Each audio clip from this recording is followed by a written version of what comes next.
Hello, everybody. This is Andrea with Scratch Kitchen Mama bringing you my version of pizzeria style pizza. So let's get started. We're going to add some sugar and some yeast to a bowl. And we're going to add some warm water. And we want the water to be warm enough that you want to take a bath in it. And then we're going to stir it until some of the sugar has been dissolved. And we want to let the sponge form for at least 10 minutes. So this is what the sponge looks like at 5 minutes, and you'll see it's grown quite a bit at 10 minutes. So then we're going to add some flour to the yeast mixture, and we're going to use a spoon to incorporate the flour. And we want to incorporate the flour to the point where we can easily use our hands to handle the dough. So here I'm scraping down the dough, making sure I'm getting all the flour in.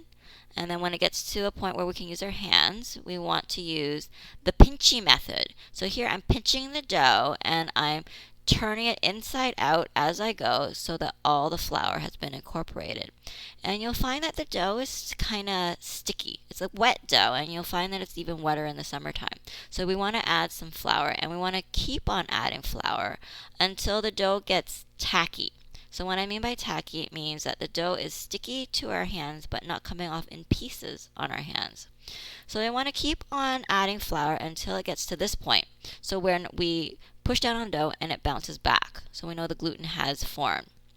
And then we're going to cover it with one of those cheap plastic grocery bags, and we're going to let it sit for about an hour until it doubles in size. So here's my secret. I like to heat up a cup of water in the microwave for about a minute, and then it gets the microwave all damp and moist and really hot.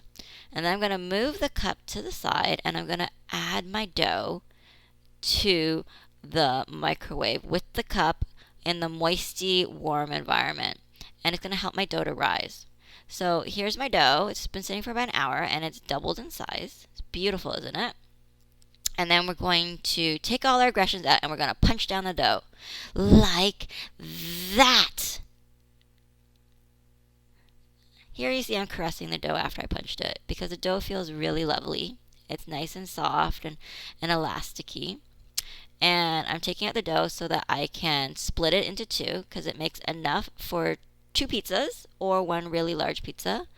And then I'm going to take the other half and I'm going to stick it back into that plastic bag that we use to rise the dough, and I'm going to stick it in the fridge, and it will last for about 2 to 3 days in the fridge. So we're going to use my cast iron pan. That's my secret to keeping a nice crunchy pizzeria style pizza crust. And we're going to add about a tablespoon of olive oil, maybe a little bit more, so let's add a glug more. There you go, that's nice. And we're going to swirl the olive oil around the pan like so until it covers the bottom of the pan essentially. And then we're going to add the dough, and I kind of like to flatten it a little bit before I put it in the pan. Here I'm using my sunrise method where I like to stretch out my fingers to move the dough. See, look at how I like to spread my fingers, and I like to spread the dough in the bottom of the pan. You can use your own method. And we're going to keep stretching out the dough until it covers the bottom of the pan, and then we're going to add our crushed tomato sauce. So you can use pizza sauce, you can use spaghetti sauce, but I find crushed tomato sauce is cheap and it tastes the same. And then here we're going to let the dough sit for about an hour, and you see how it puffed up, and that gives you the nice fluffy pizzeria style pizza that you get with the nice airy little holes. And I'm going to make half and half cheese pizza because my son likes cheese and I don't. And this is Havarti cheese, and I'm adding some cold cut ham. And we're making Hawaiian style pizza, so we're going to add some pineapple as well. This is fresh pineapple.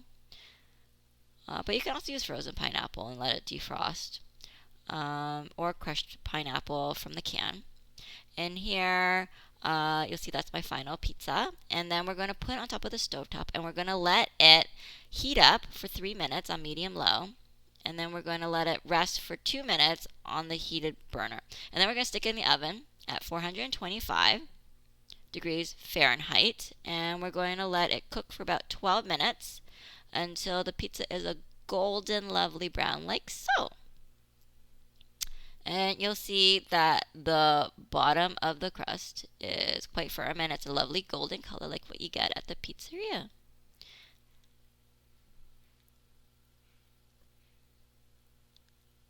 This is a close-up of my pizza. Isn't that a good oozy, cheesy shot? And this is what the side of the pizza looks like. Again, trust me, you can't hear it, but it's nice and crunchy. Beautiful bottom crust, like a pizzeria. Yummy, yummy. And you'll see that it's a nice fluffy texture. It's more like focaccia rather than the dense chewy pizza that you normally make at home. So I hope you enjoy the pizza. It's really good. Thanks for stopping by.